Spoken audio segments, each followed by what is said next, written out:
조선팔도 양주 땅에 욕심 많고 매정한 김진사라는 이가 살았으니 그 심술궂은 행실은 보는 이마다 혀를 내둘렀답니다.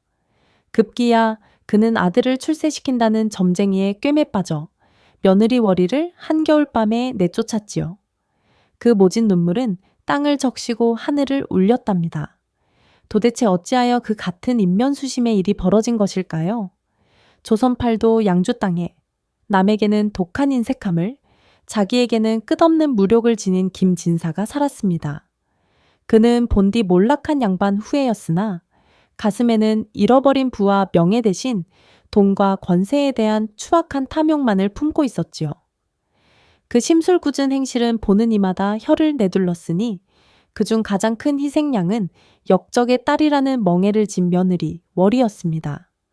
월이는 3년 전 김진사의 외아들과 혼인하여 이 집에 들어왔으나 곱고 선한 마음씨에도 불구하고 그녀의 굴곡진 신세는 시아버지의 지독한 학대와 구박을 부르는 빌미가 될 뿐이었습니다.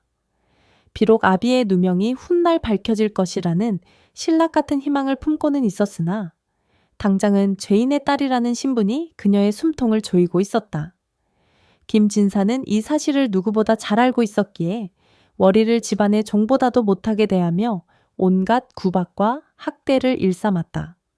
새벽 첫 달기 울기 전부터 일어나 차가운 물에 손을 담가 밥을 짓고 해가 저물어 무별이 하늘을 덮을 때까지 고된 자비를 도맡아 했지만 그녀에게 돌아오는 것은 시아버지의 날카로운 질책뿐이었다. 밥에 윤기가 없구나. 역적의 딸년이라 그런지 밥상 차리는 솜씨도 천박하기 짝이 없다. 마당 쓰는 꼴 좀 보아라.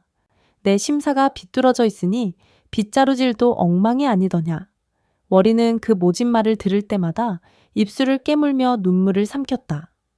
남편 민우가 곁에 있을 때는 그나마 남편의 따스한 위로가 버팀목이 되어 주었으나 민우조차 부친의 완고한 성미 앞에서는 속수무책일 때가 많았다. 월이는 자신의 처지 때문에 남편의 앞길에 누가 될까 늘 노심초사하며 시아버지의 학대를 묵묵히 견뎌내는 것만이 자신이 할 수 있는 유일한 도리라 여겼다. 그러던 그 해의 가을, 민우가 한양에서 열리는 과거 시험에 응시하기 위해 먼 길을 떠나게 되었다. 집안의 모든 재물은 김진사가 틀어쥐고 있었기에 민우는 길을 떠날 노자 한 푼 제대로 마련하지 못한 처지였다. 월이는 남편의 해진 옷깃을 바라보며 마음이 찢어지는 듯 아팠다. 제 아무리 시아버지의 눈밖에 난 며느리라지만 남편의 장도를 위해 아무것도 해줄 수 없는 자신의 무력함이 비통하기만 했다. 며칠 밤낮을 고민하던 월이네는 마침내 자신이 가장 아끼는 것을 내어주기로 마음먹었다. 떠나는 날 새벽, 월이는 조심스럽게 민우의 손에 작은 것을 쥐어주었다. 그것은 그녀의 어머니가 유품으로 남긴 투박하지만 손때 묻어 반질반질한 나무 비녀였다. 화려한 장식 하나 없는 소박한 비녀였지만 월이에게는 돌아가신 어머니의 천이자 자신의 분신과도 같은 물건이었다.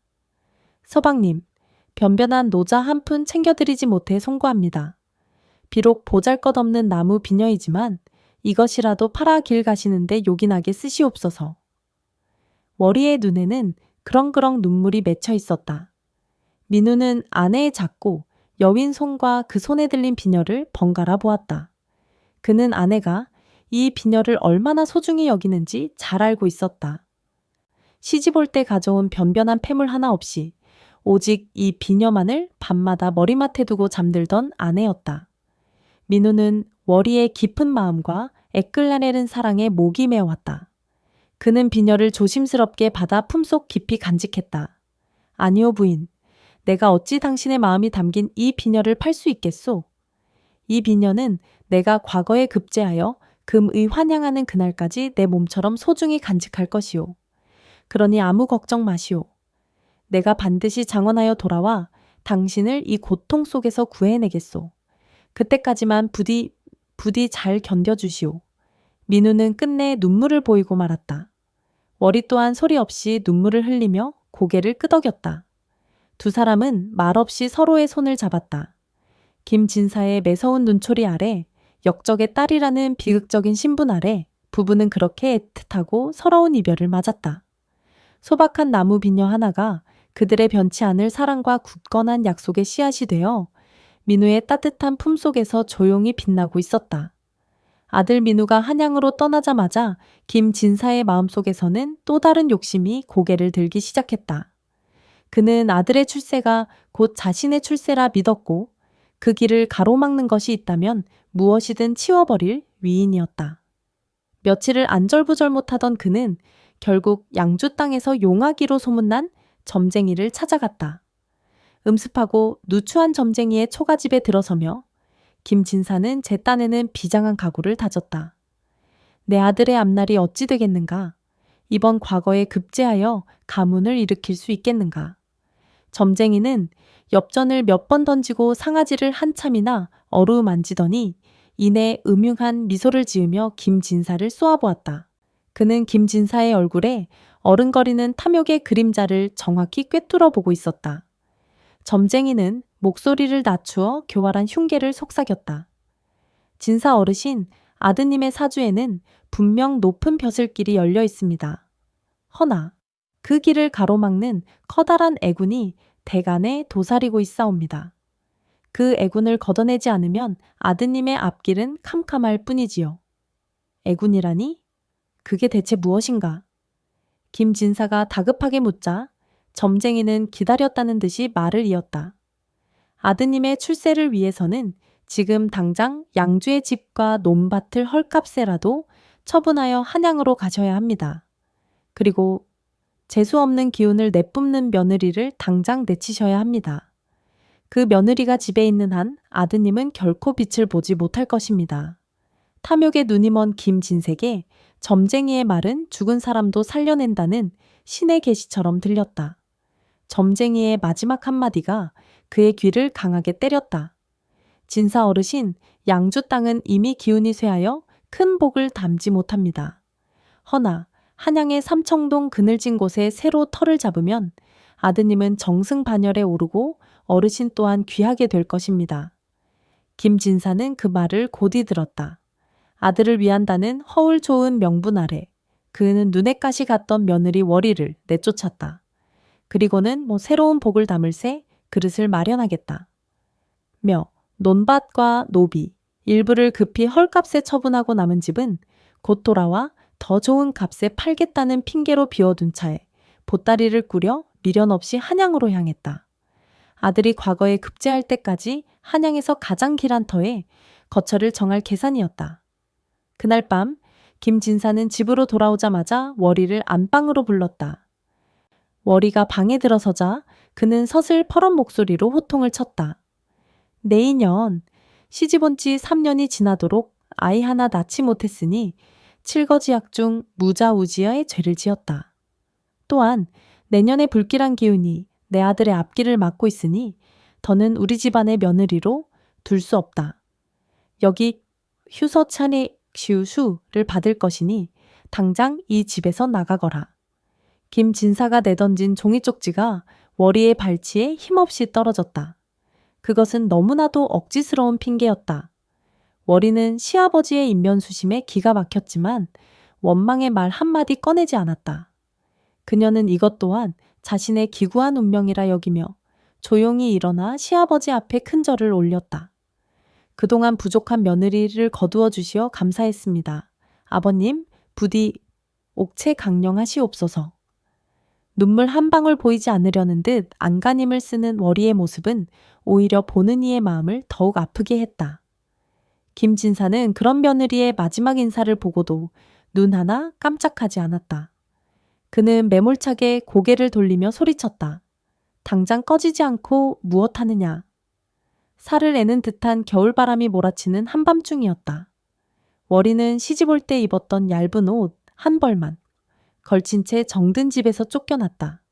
사방은 칠흑 같은 어둠에 잠겨 있었고 그녀가 갈 곳은 아무 데도 없었다. 정처 없는 발걸음은 하염없이 북쪽을 향했다. 그 시각 한양에서는 민우가 등불 아래 책을 읽다 말고 품속의 나무 비녀를 꺼내 들었다. 비녀를 만지작거리며 아내의 얼굴을 떠올리던 그는 부디 아내가 무탈하기만을 간절히 기도했다. 그는 결코 알지 못했다. 점쟁이의 간악한 흉계와 아비의 끝없는 욕심 때문에 사랑하는 아내가 차가운 눈보라 속을 헤매는 비극을 맞았다는 사실을 말이다. 며칠 뒤 김진사는 월이를 내쫓은 것을 조금도 후회하지 않은 채 집과 땅을 판 돈주머니를 챙겨 미련 없이 한양으로 향했다. 월이의 발걸음은 힘겨웠다.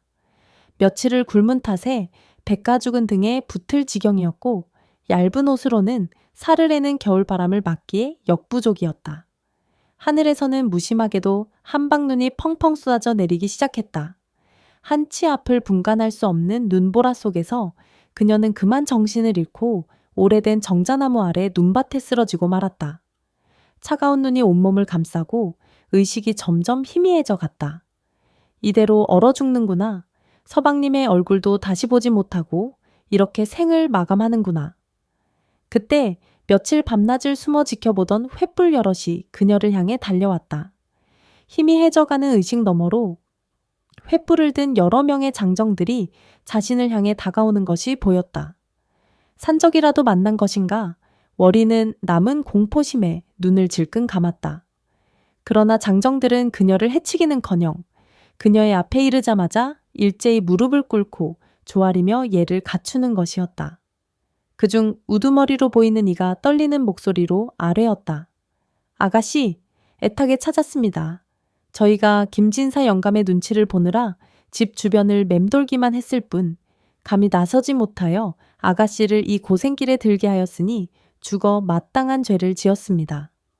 월이는 어리둥절한 표정으로 그들을 바라보았다. 아가씨라니 대체 무슨 말인가? 그녀가 고개를 갸웃거리자 장정이 다시 입을 열었다. 소인들을 기억하지 못하시겠습니까? 대감마님 댁에서 일하던 돌쇠와 막쇠이옵니다. 아가씨께서 어릴 적에 소인들의 등에 엎혀 놀곤 하셨습니다.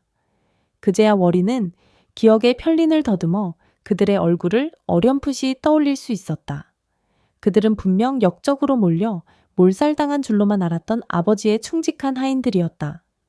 월이가 떨리는 목소리로 물었다. 아버님은 어찌 되셨느냐? 너희들이 어찌하여 이곳에? 돌쇠는 감격에 겨운 목소리로 놀라운 소식을 전했다. 대감마님 꺼서 역적 누명을 벗으셨습니다. 임금님께서 친히 교지를 내려 대감마님의 충심을 인정하시고 이전보다 더 높은 재상의 자리에 복권시키셨습니다. 대감마님께서는 복권되자마자 아가씨를 찾기 위해 저희들을 전국 팔도에 보내셨는데 이제야 겨우 아가씨를 뵙게 된 것입니다. 월이는 자신의 귀를 의심했다. 하루아침에 죄인의 딸에서 조선 최고의 권세를 가진 재상의 딸로 신분이 뒤바뀌었다는 사실을 도저히 믿을 수가 없었다. 그녀는 그 자리에 주저앉아 기쁨과 서러움이 뒤섞인 눈물을 하염없이 쏟아냈다. 석 달의 시간이 흐른 뒤 민우는 마침내 과거에 급제하여 탐화랑, 타가 탄 화랑이라는 영계로운 칭호를 얻었다. 임금이 하사한 어사화를 머리에 꽂고 붉은 비단 관복을 차려입은 그의 모습은 위풍당당했다. 그는 한시바삐 사랑하는 아내에게 이 기쁜 소식을 전하고 싶어 주저없이 고향 양주로 말을 몰았다. 그러나 금의 환양의 기쁨도 잠시 고향집에 다다른 민우는 눈앞에 펼쳐진 광경에 만견자실할 수밖에 없었다. 담장은 허물어져 있었고 대문은 부서진 채 한쪽으로 기울어져 있었다. 마당에는 잡초가 무성했으며 아내와 함께 가꾸던 작은 화단은 온데간데 없이 황량했다. 집은 텅 비어 있었고 싸늘한 바람만이 폐허가 된 집안을 맴돌고 있었다. 민우는 미친 듯이 월이와 아버지를 불렀지만 그의 목소리는 공허한 메아리가 되어 돌아올 뿐이었다. 월이야, 아버지, 어디 계십니까? 비통함에 잠겨 어찌할 바를 모르던 민우에게 이웃집 노인이 조심스럽게 다가와 말을 건넸다. 석 달 전쯤 김 진사께서 급히 논밭을 처분한 돈으로 한양으로 떠나셨다네. 집은 팔지 못하고 그저 비워두셨지. 며느님은 그 전에 집을 나갔다는 소문만 무성할 뿐 어디로 갔는지는 아무도 모른다네. 민우는 하늘이 무너지는 듯한 충격을 받았다. 아버지가 모든 가산을 처분하고 한양으로 갔다는 것도 믿기지 않았지만 아내가 집을 나갔다는 말은 그의 심장을 갈갈이 찢어놓았다. 그러나 그는 월이가 자신을 버렸을 리 없다고 굳게 믿었다. 그는 이 모든 일의 전말을 알기 위해 그리고 아내를 찾기 위해 지친 몸을 이끌고 다시 한양으로 향하는 말에 올라탔다. 금의 환양의 영광은 폐허가 된 고향집 앞에서 처참한 상실감과 비탄으로 바뀌어버렸고 그의 발걸음은 무겁기만 했다. 한양에 도착한 민우는 며칠을 뜬 눈으로 밤을 새우며 아버지를 찾아 헤맸다. 다행히 과거장 근처에서 새로 급제한 아들을 기다리는 양반이 있다는 소문을 듣게 되었고 수소문 끝에 허름한 객잔에 머물고 있는 부친 김진사를 찾아낼 수 있었다. 아버지를 보자마자 민우는 다급하게 물었다. 아버지, 이게 다 어찌 된 일입니까? 집은 어찌하여 폐허가 되었으며 월이는 제 아내는 어디에 있습니까? 김진사는 탐화랑이 되어 나타난 아들의 모습에 잠시 기쁨을 감추지 못했지만 곧이어 쏟아지는 아들의 질문에 당황한 기색이 역력했다. 그는 자신의 추악한 악행을 숨기기 위해 순간적으로 장괴를 부렸다. 그는 슬픔과 분노가 뒤섞인 표정을 지어 보이며 아들의 어깨를 잡고 한탄하듯 말했다. 오, 내 아들아. 내게 이 무슨 변고란 말이냐? 말도 마라. 네가 한양으로 떠나자마자 그 천하에 몹쓸 것이 내 아내가 글쎄 외간 남자와 눈이 맞아 우리 가산의 일부를 훔쳐 멀리 도망가 버렸단다. 내가 그 사실을 알고 얼마나 피눈물을 흘려내는지 모른다. 이 아비는 차마 너의 금의 환양 길에 흠이 될까봐 그리고 그 여인의 흔적이 남은 집에 머물 수 없어 모든 것을 정리하고 내일 기다리고 있었던 게야.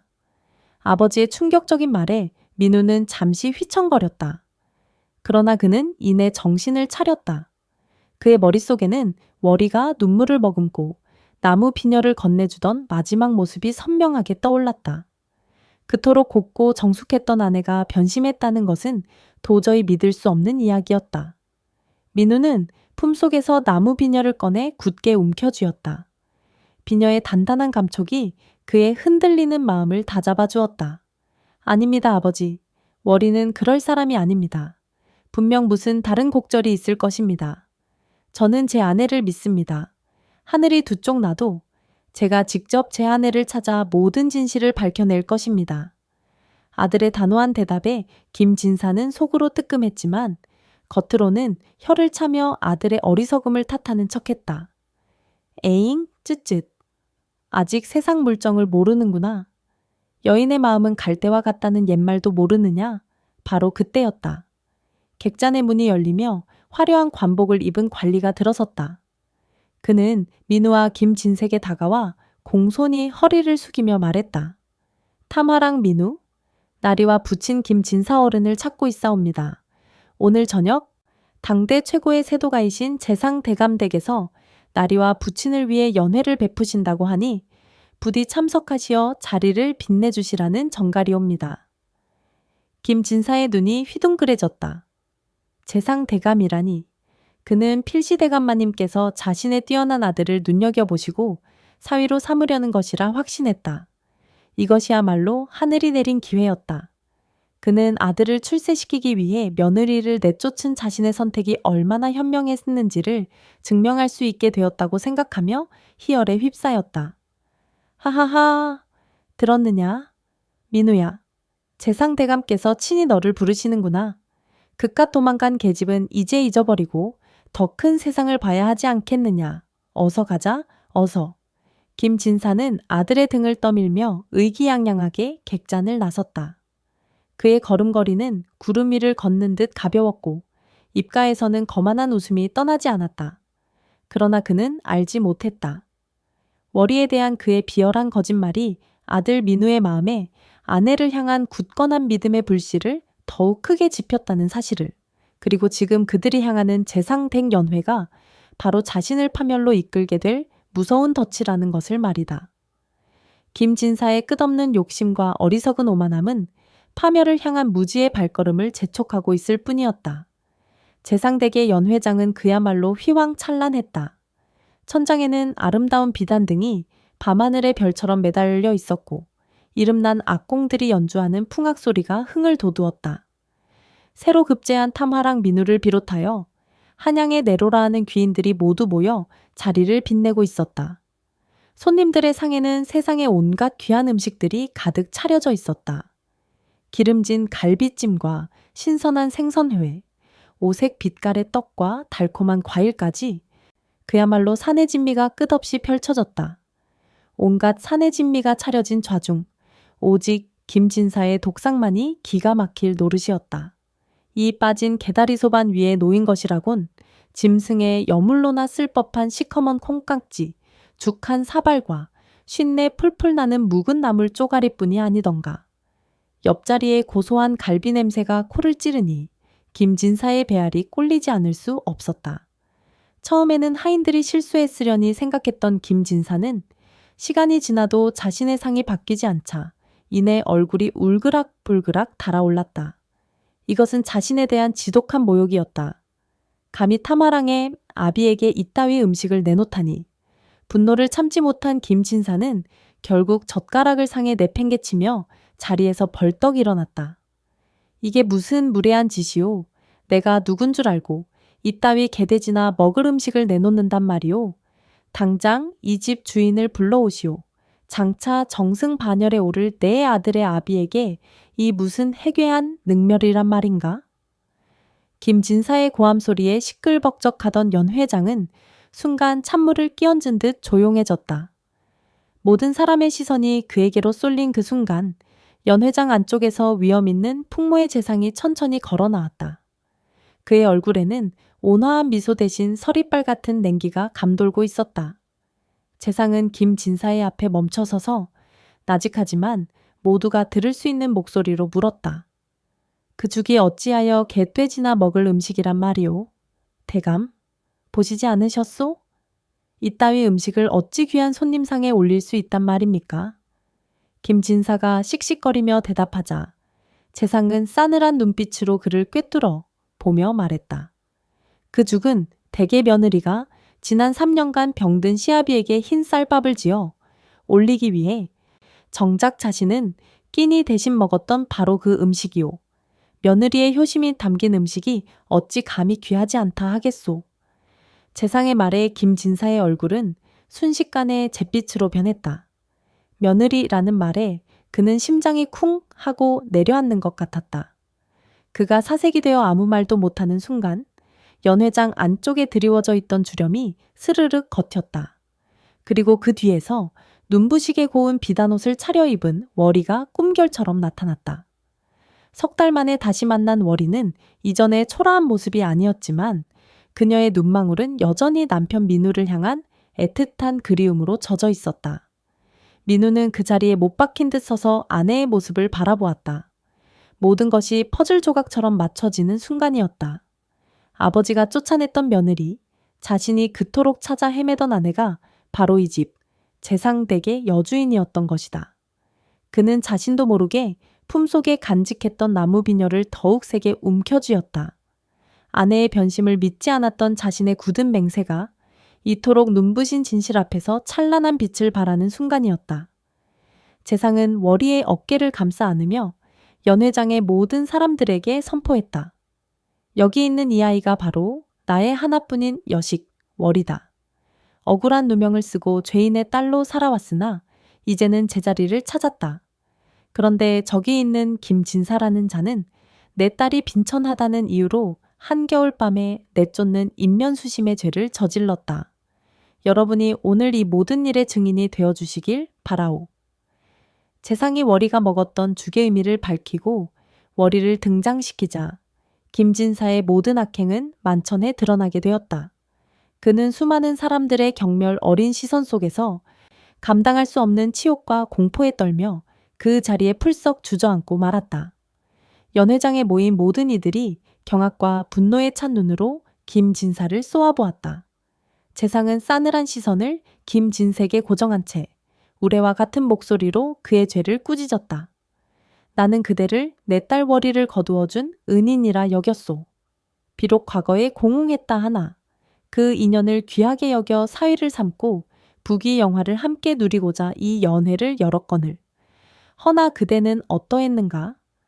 내 딸이 빈천하다는 이유, 하나만으로 칠거지약이라는 억지 죄목을 씌워 한겨울의 길바닥으로 내쫓았으니 그 인면수심의 마음에 실로 치가 떨리는구나. 짐승도 제 새끼는 거두는 법인데 어찌 사람의 탈을 쓰고 그런 악행을 저지를 수 있단 말이냐. 재상의 일갈에 김진사는 고개를 들지 못하고 부들부들 떨기만 할 뿐이었다. 그 순간 모든 전말을 알게 된 민우가 앞으로 나섰다. 그는 재상과 월이 앞에 털썩 무릎을 꿇었다. 그리고는 품속 깊이 간직해왔던 나무 비녀를 두 손으로 공손히 받들어 올렸다. 재상 대감마님, 그리고 부인, 이 모든 것은 못난 아비를 제대로 살피지 못한 저의 불찰이옵니다. 부디 못난 아비의 죄를 저에게 물어주시옵소서. 대감마님께서 내리시는 어떠한 벌이라도 달게 받겠나이다. 당장 이 관직을 버리고 낙향하여 평생 속죄하며 살라 하셔도 아무런 원망 없이 따르겠사오니 부디 제 아내를 용서해 주시고 대감마님의 노여움을 거두어 주시옵소서. 민우의 눈에서는 뜨거운 눈물이 뺨을 타고 흘러내렸다. 그는 장차 펼쳐질 출세의 길이나 부귀영화보다 공웅할 때 함께 고생했던 조강지처와의 의리를 택한 것이다. 그의 진심 어린 모습에 월이의 마음도 눈 녹듯 녹아내렸다. 그녀는 그동안 겪었던 모든 서름과 고통이 민우의 변치 않는 사랑 앞에서 아무것도 아니게 됨을 느꼈다. 월이는 눈물을 흘리며 아버지에게 다가가 그의 옷소매를 잡았다. 아버님, 부디 이 사람을 용서하여 주시옵소서. 이 모든 것은 저희 부부의 기구한 운명 탓이지 서방님의 죄가 아닙니다. 서방님은 늘 제게 따뜻하고 자애로운 지압이었습니다. 부디 저희 두 사람의 연을 끊지 마시고 부부로서 함께 살아갈 수 있도록 허락하여 주시옵소서. 재상은 부귀영화보다 의리를 택한 사위의 진심과 원수 같은 시아버지의 아들을 용서해달라 청하는 딸의 깊은 마음에 크게 감동했다. 그는 잠시 눈을 감고 생각에 잠기더니 이내 두 사람의 변치 않는 사랑과 굳건한 신의를 인정하기로 마음먹었다. 좋다. 너희 두 사람의 마음이 그토록 깊고 단단하니 내 어찌 그 연을 끊으라 하겠느냐. 두 사람의 재결합을 허락하겠다. 재상의 허락에 민우와 월이는 서로를 바라보며 기쁨의 눈물을 흘렸다. 그러나 재상은 이내 김진사를 향해 다시금 엄한 표정을 지었다. 허나 인면수심의 죄는 결코 가벼이 넘길 수 없는 법. 내 이미 사람을 풀어 낸 놈이 욕심에 눈멀어 팔아치운 양주의 집과 땅을 모두 되사들여 내 딸 월이의 명의로 돌려놓았다. 여봐라. 저 자를 당장 양주로 끌고 가 대감마님 월이의 집 문간방에 가두고 마당에 자풀이나 뽑게 하라. 평생토록 며느리의 풍요를 문 밖에서 훔쳐보며 뼈저리게 후회하게 만들 것이다. 재상의 명이 떨어지자마자 김진사는 병사들에게 끌려 연회장에서 초라하게 쫓겨났다. 그는 평생 가난과 외로움 속에서 자신이 저버린 복과 인연을 후회하며 살게 되었다.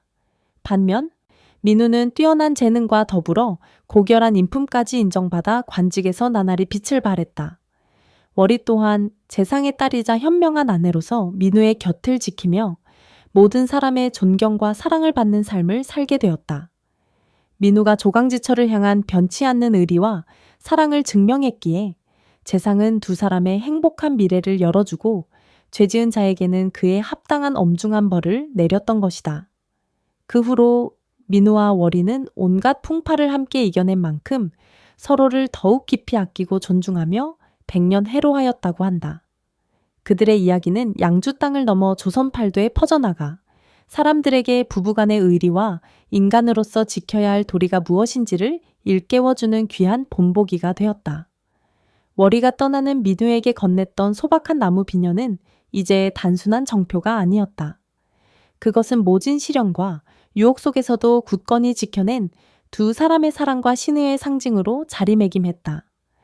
민우와 월이의 굳건한 사랑 때문에 그 비녀는 대대로 가문의 가장 소중한 보물로 전해져 내려왔다.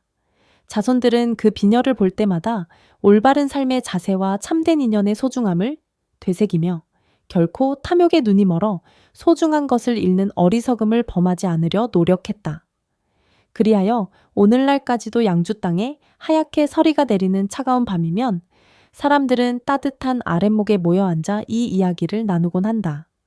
인정과 의리를 잃지 않고 조강지처를 지킨 민우의 이야기는 차가운 바람소리 너머로 들려오며 나무 비녀처럼 단단히 얽힌 인연의 소중함을 다시금 일깨워준다고 하니 참으로 세상에 이치는 오묘하고도 분명하다 할 것이다.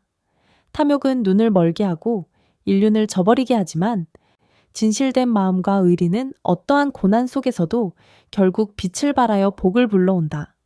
뿌린 대로 거두는 법이며 마음먹은 대로 세상은 돌아가는 이치라. 탐욕은 눈을 멀게 하나 진심은 복을 부르는 법. 오늘 밤 여러분의 댕내에도 월희의 비녀처럼 변치 않는 사랑과 따스한 복이 가득하시길 바랍니다.